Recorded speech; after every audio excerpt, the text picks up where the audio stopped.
The stage is set for the biggest football game in the state of Alabama.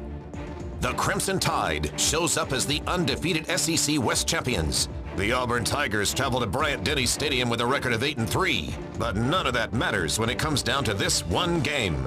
It's the Iron Bowl 2016. Battle for bragging rights. Who will claim the victory? This show is brought to you by Wind Creek Casino and Hotel Atmore. Now, here's WKRG Sports Director Randy Patrick. Well, we are pleased to be back at the Wind Creek Casino and Hotel in Atmore for more battle for bragging rights in the state of Alabama. The 81st Iron Bowl set to go Saturday, and we are pleased to have Reese Dismukes representing Auburn and Jake Coker representing the Alabama Crimson Tides. Guys, usually I dust off the old veterans, 20, 30-year veterans of the Iron Bowl, but this year we have young, fresh talent, guys that can still play the game, and thank you so much for joining us. Thank you for having us. Oh, you're getting excited about the big game, huh? Seems like just like last year you were playing in it. Yeah, it's going to be weird watching on TV.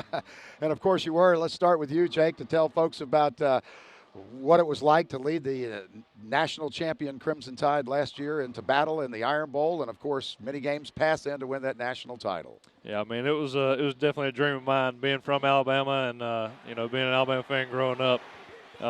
Something I've always dreamed about, and, I've watched Alabama on TV ever since I was little. So, to actually be a part of it and win the whole thing, man, it was something special.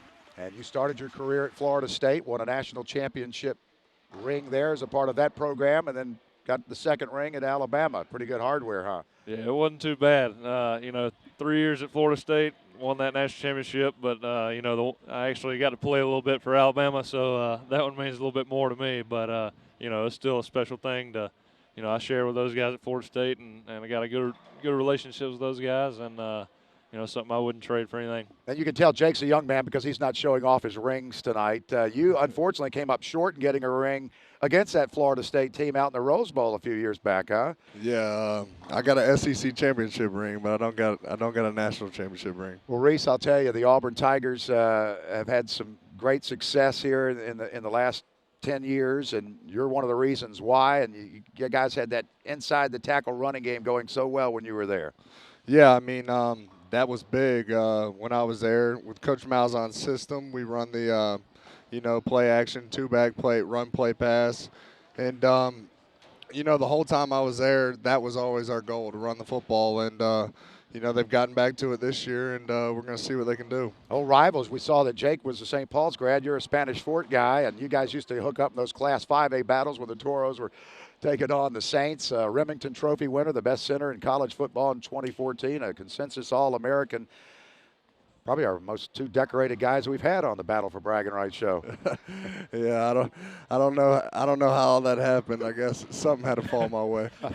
Let's talk about the seasons. Alabama and Auburn heading into Saturday's big game, starting with Alabama 11-0. Did you think when you left last year this team had the talent to run the tables heading into the Iron Bowl? I knew they had the talent, but everything has to fall into place, and they grew up quick. Jalen Hurts, he's done one heck of a job, and done what a lot of kids can't do at his age, that's for sure. And that defense it's a Coach Saban defense, and they've been getting it done since game one, and I think the sky's the limit for them. And another season that starts out in Dallas at Jerry's house, and you guys love to play out there, and they won that big game, and then went on to win many more big games during the season. And really, that defense set the stage early, and the offense kind of caught up with them. They're a dangerous ball club, aren't they? Yeah, I think, for a defense to score that many points, especially early in the year, it boosts the offense and allows them to grow and get comfortable with each other. And, it just sped that offense to where they are now, and, they're just making big plays, nonstop. Reese, 8-3, the Auburn Tigers. Their season started with 5 straight home games at Jordan-Hare Stadium, but the tough one against Clemson and then at Texas A&M put kind of Auburn behind the 8 ball, huh? Yeah, I mean, they got off to a rough start there. I mean, anytime coming into a season and you're playing a non-conference game usually to start the season, and especially one that's ranked number 1 in the country. I think Clemson was then, or was Alabama 1 or Clemson was 1. One of them. They were both up there, and anytime you start like that, it's going to be tough, and to get past that like they did there for a minute, they slipped up against Georgia, but to get past that is encouraging. And the situation with the Auburn running game, it's kind of like old school, right? You guys really need that running game to show up again Saturday. Yeah, I mean, that's going to be a big key to whether they're successful or not. They're going to have to run the ball and control the clock and, try to keep the ball out of Alabama's hands. Well, last year you were the guy making headlines at quarterback at Alabama. This year, a true freshman named Jalen Hurts. Did you have any idea this would be happening, this special season for him? I got to be honest, I never thought a true freshman would play, for Coach Saban at Alabama. But, during the offseason, I kept hearing about this guy and just unbelievable hype within the program. And so, game one, I kind of expected him to play a little bit, and, he didn't disappoint based off what I heard. He is putting up unbelievable stats for any level player, but much less a freshman at quarterback in the SEC. Pretty amazing stats. I mean, passing or running and scoring touchdowns. Yeah, I think this is just another example of Coach Kiffin building his offense around his players, and Jalen has so many talents that, with Coach Kiffin putting those plays together, they're, nearly unstoppable. I have a Heisman Trophy vote for the 4th straight year, and I never thought I would be looking at a true freshman, but I have to tell you, I'm looking at a true freshman before I cast my vote. He's putting up a special year. Let's talk about the big running back surprise at Auburn this year, and Cameron Petway, who will be in the lineup, it appears, Saturday. Coach Gus Malzahn making that announcement this week. He is a load. Yeah, I mean, Cam's really came in this year and did a great job. Being mainly a 3-back last year, not really having the ball in his hands very much. And then this year he's kind of taken the league by storm. I don't know his numbers exactly, but I've seen. How about 111 yards? That's pretty good. Yeah, that's pretty and good. Only 8 games. Yeah, that ain't too shabby right there. Kerryon Johnson coming back with 842 of his own, so we'll see if they can get that ball moving against that Alabama defense. The game in Tuscaloosa, you guys know what it's like. Party time in Tuscaloosa or Auburn when it's Iron Bowl weekend, and it can wreck the party if the home team loses. It's big business for Auburn or Tuscaloosa when the game's played there. And Emily DeVoe visited with the Tuscaloosa mayor to talk about the big bucks that the Iron Bowl brings in.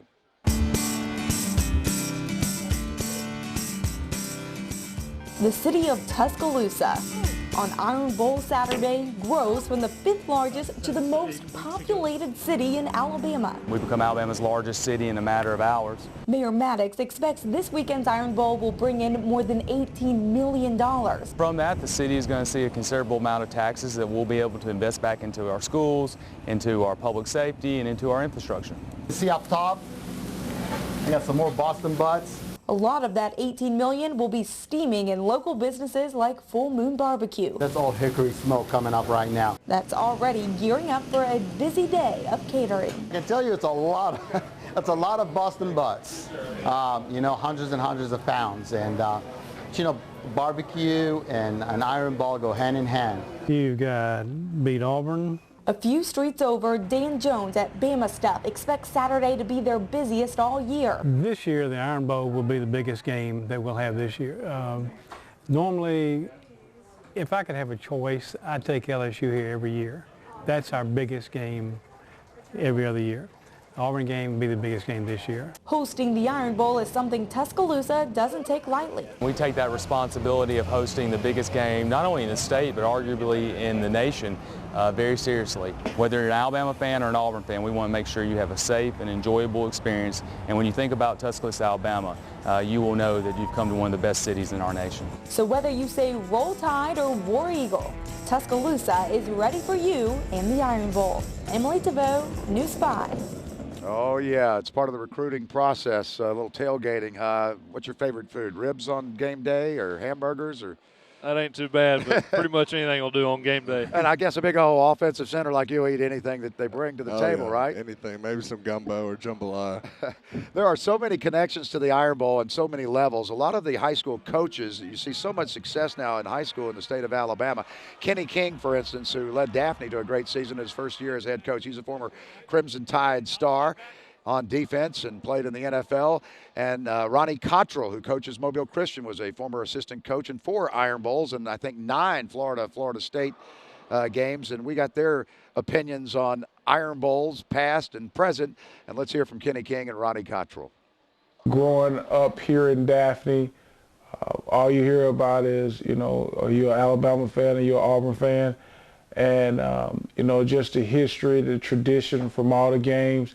It doesn't matter what year it is. It doesn't matter who's the favorite to win.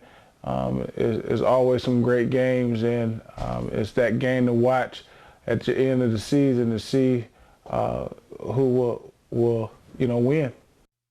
Well, you know, when I got to Alabama, the Iron Bowl everybody discussed the Iron Bowl. I grew up in it as a kid. You know, I knew that when you were born, you had to be Alabama or Auburn. I always heard they put tattoos on your butt. You were either Alabama or Auburn. But when I got to Florida State, all they talked about was Florida State and Miami. That's the rivalry. But until I coached in it at Alabama, I really saw what that rivalry is about. It is unbelievable. It is the greatest rivalry in college football. And I will second that. And even when you played on that Florida side of things, since they don't have pro sports over here in Alabama, I guess maybe we trump the college game as far as the best. Yeah, I'd say there's no doubt about it. I mean, you know, Florida's got so much going on. It's Alabama football, Alabama Auburn. It takes it to a whole nother level. But you know, I have to say, Florida State, while I was there, was a lot bigger. Probably, well, Miami wasn't as good as back when he was there. But you know, that Florida State-Florida game was wild. You know, speaking of rivalries, as we go to the break, let's look at some of y'all's old high school footage. Reese Dismukes, the outstanding center for Spanish Fort, the top center in high school. When he played there, you guys had rivalry games because St. Paul's was playing Spanish Fort at that time in Class 5A, right? Oh, yeah, yeah. My senior year, we won the first one, but they won the one that counted. So, so we have a center at Spanish Fort, and we got a quarterback from St. Paul's, and they love their football at St. Paul's and a lot of success. And, wow, we're going to talk about some of the Saints in the game coming up Saturday. Trey Williams at linebacker. And maybe Josh Casher might get in for Alabama on offense. Stay tuned. Our battle for bragging rights with Jake Coker, Reese Dismukes, and yours truly, Randy Patrick, continues from the Wind Creek Casino and Hotel in Atmore. After spending years taking care of everybody else, sometimes I need to get away. Here at Wind Creek Atmore, they know what I like. A little rest and relaxation. Nothing too extravagant. It adds excitement to my life. And going home a winner sure doesn't hurt. Wind Creek Casino and Hotel Atmore. Find your winning moment. WKRG is kicking off the Great Toy Drive with our partners, the Salvation Army and Toys for Tots. We want you to be a part of it. Help by buying a new toy. Just you, a group of friends, or your co-workers. 1 toy, 2 toys, or 100 toys. Drop the toys off at one of our sponsors. Our goal, 30,000 toys. Watch News 5 or go to WKRG.com to find out how you can help us fill up this room. And make Christmas special for everyone. Happy holidays. Welcome back to the battle for bragging rights here at Atmore at the Wind Creek Casino and Hotel. Jake Coker, Reese Dismukes, Randy Patrick, and wow, when you talk about the road through the state of Alabama and the Iron Bowl, many times it's led to national championships, whether it's Nick Saban or Bear Bryant. Do you know who that was? You ever heard of Bear Bryant? For sure. There's a lot of debate on which coach is better as far as producing national championships. It's still up for debate. If Nick Saban does it again, wow. I mean, I can only speak for Coach Saban, but, I mean, he's got to be getting close to, I mean, he's right there with him, if not, the best that's ever been around. It's kind of tough to not make that argument. And in the amazing run that we've had here with Alabama, Auburn has gotten a chance to feed at the table, of course, winning a national championship and getting to that title game where they came short. Yeah, I mean, it's tough in this state when you got Coach Saban and all those guys that he brings in over there. I think, he does such an amazing job recruiting year in, year out. And just looking at the D-line standpoint, they got 8 guys that are rolling in there constantly. And I think, I think he's the best to ever do it. Okay, well, we've got some stats that we can break it down to see who's winning in the battle to claim bragging rights for the best coach in the state of Alabama. Peter Albrecht put this piece together, and let's take a look. Well, 4 years from now, we'll be walking out of here as a national champion. He's nothing short of legendary in college football and in the state of Alabama. our cameraman. Get out and get some recruiting now. Paul Bear Bryant created one of the great dynasties in college sports as coach of the Crimson Tide from 1958 through 1982. He retired as the winningest coach in college football history. His funeral was a day of mourning in Alabama. Bryant is quite possibly the most revered figure in the history of the state. In the 24 years that followed his retirement, though, Alabama struggled to find a worthy replacement. Gene Stallings won a national championship in 1992, but 7 other coaches failed to get the program back to where Bryant had it, until Nick Saban arrived in Tuscaloosa in 2007. I want you to know that it'll be our goal to give you the kind of football program, the kind of football team that you can be proud of. Now in his 10th year, Saban's teams have won 4 national titles, sniffed another national championship, and might win again this year. In comparing the two coaches, Bryant coached Alabama for 25 years. This is Saban's 10th. The Bear won 13 SEC championships about every other year. The same for Saban, who could make it 5 conference crowns in 10 years this year. Bryant won 6 national titles, Saban with 4, and 1 possibly on the way. The two coaches' overall winning percentages at Alabama very similar. The Bear had 3 undefeated teams. Saban has had 1 and could add another this year.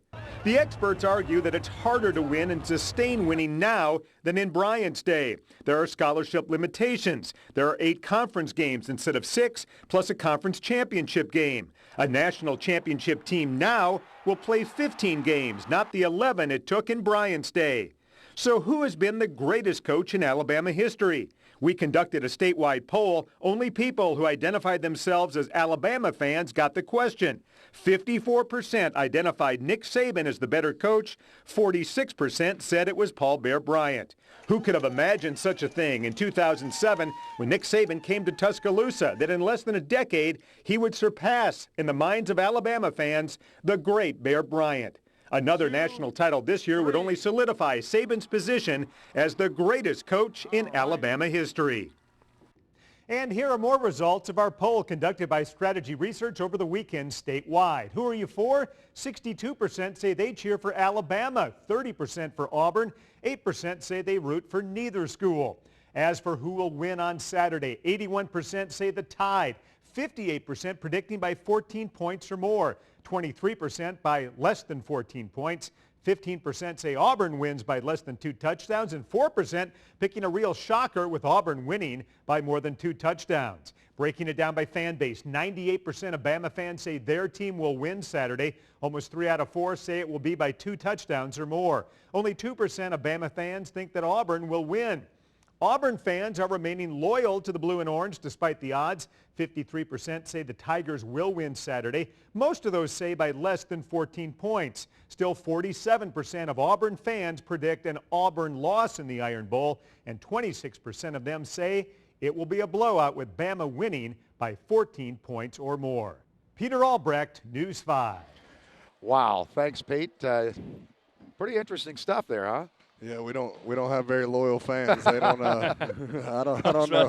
Well, let's just say we called and polled the Dismuke's house, because you guys are a house divided. Your older brother Jonah played for Alabama yes. Crimson Tide, right? Yes, he did. Yes, he did. I got to live with it every day at the hunting camp. We got a big Alabama flag on one house and the other one. Wow, that's pretty cool. And we talk about who's going to win the game. 98% of Alabama fans polled think the Tide will win. Let's talk about keys to victory. What's got to happen for Alabama to make that 98% happy?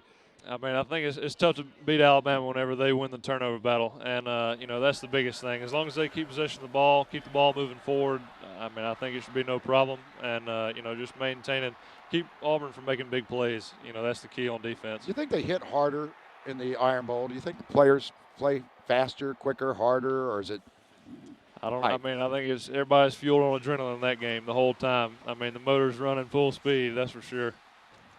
No How about it, Reese? What's Auburn got to do to beat the mighty Crimson Tide on their home field? Well, obviously you got to go in a hostile environment. You got to handle the noise at first, and then, like Jake said, it's going to be the same thing on our side. You got to control the football, not turn the ball over, make plays, and not give up big plays. And really, take advantage of opportunities when they're given to you. You know, a game like this is going to be one play here, one play there. It's not going to, you know, it's not going to come down to a lot. It's going to be, you know, taking advantage of that play right then. Or you like to have a settled quarterback like a Jake Coker or an A.J. McCarron, and you guys right now have kind of a rotating quarterback situation because of injuries, and somebody Sean needs to White. step up and throw it, huh? Yeah, Sean White, I'm not sure, you know, health-wise where he is, but, you know, this is a big game. I'm sure he'll be ready to go this week. I don't think he didn't play last week, so I'm sure he'll be ready to go this week. Reese was interrupted a couple of years ago by something that happened at Jordan-Hare Stadium. It was called the kick six when he was thinking about what was going on, and all of a sudden he looked up and go, "We won?" Yeah. Is the kick six the top play in Iron Bowl history? Well, stay tuned when the battle for bragging rights continues. We're going to look at our top 5 Iron Bowl plays as voted on by you, the viewers. Stay tuned. We come back with more from the Wind Creek Casino and Hotel in Atmore. After spending years taking care of everybody else, sometimes I need to get away. Here at Wind Creek Atmore, they know what I like. A little rest and relaxation, nothing too extravagant. It adds excitement to my life. And going home a winner sure doesn't hurt. Wind Creek Casino and Hotel Atmore. Find your winning moment. WKRG is kicking off the Great Toy Drive with our partners, the Salvation Army and Toys for Tots. We want you to be a part of it. Help by buying a new toy. Just you, a group of friends, or your co-workers. 1 toy, 2 toys, or 100 toys. Drop the toys off at one of our sponsors. Our goal, 30,000 toys. Watch News 5 or go to WKRG.com to find out how you can help us fill up this room. And make Christmas special for everyone. Happy holidays.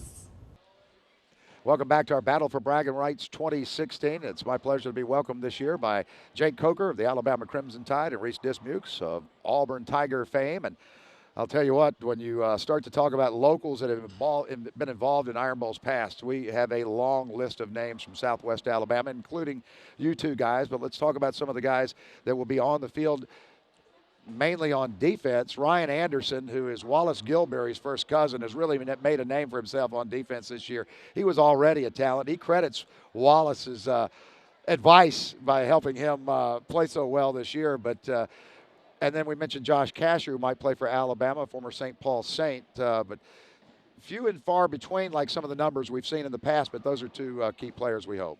Oh, yeah. I mean, Ryan, that dude's a beast. I mean, he's a bull and one of the toughest guys I've ever played with.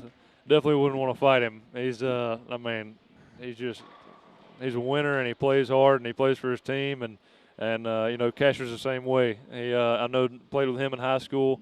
He was on offensive line when I was, my senior year. And, man, he's something else. He puts everything he's got into the team, and just guys that are good to have out there. And that opportunity is out there for Josh to play because of Alphonse Taylor being out with a concussion, and that's kind of a hard thing to take when you're missing game after game, to think an offensive lineman gets concussed because of that helmet contact. I guess he just has not been able to come back from that. Yeah, I mean, it's tough, especially at O-line, because you're taking thousands of little hits. They're not your big hit that you see. So I think when you get one from that kind of impact, it lasts longer. Deshaun Davis out of Viger High School at linebacker. Trey Williams, Trey Thread out of Spanish Fort. Yeah, those guys. Deshaun from Viger, he's done an unbelievable job. I knew he was going to be something else when he was on the scout team when I was there, and he was always doing an unbelievable job. And now that he's got his opportunity, he's really ran with it. And Trey, he's been a force to be reckoned with since solid. he. How about Robert Leff out of Fairhope High School on the offensive line? Yeah, Robert, he's came in and got bigger, stronger, and it's really showing off this year. He's having a heck tipping his career off. And then Trey Threat from Spanish Fort, I think he's on some special teams, and so that's good. A true freshman, he's getting a chance to an opportunity to be out there. All right, we mentioned earlier about the kick six when you were on the field at Jordan-Hare Stadium, something you'll never forget and something Alabama fans try to forget. Was it the top five in the top 5 or the number 1 play in Iron Bowl history? Let's take a look with J.B. Buno. Here we go, your WKRG.com top 5 plays in Iron Bowl history. Starting at number 5, the run in the mud. In 1967, late Foley legend Kenny the Snake Stabler runs a muddy 53 yards for the game's only touchdown, defeating Auburn 7-3. At number 4, Lutzenkirchen caps off the comeback. In 2010, Auburn found themselves down 24-0 when Cam Newton led a furious rally by the Tigers, finishing with this pass to Philip Lutzenkirchen and a 28-27 victory for Auburn. At number 3, Upchurch in the end zone. A year earlier, Alabama down a point in the fourth quarter when Greg McElroy led a methodic 7-minute drive down the field, finding Roy Upchurch on the play-action pass. The Tide would win the Iron Bowl and the 2009 National Championship, Nick Saban's first in Alabama. At number 2, the kick by Van Tiffen.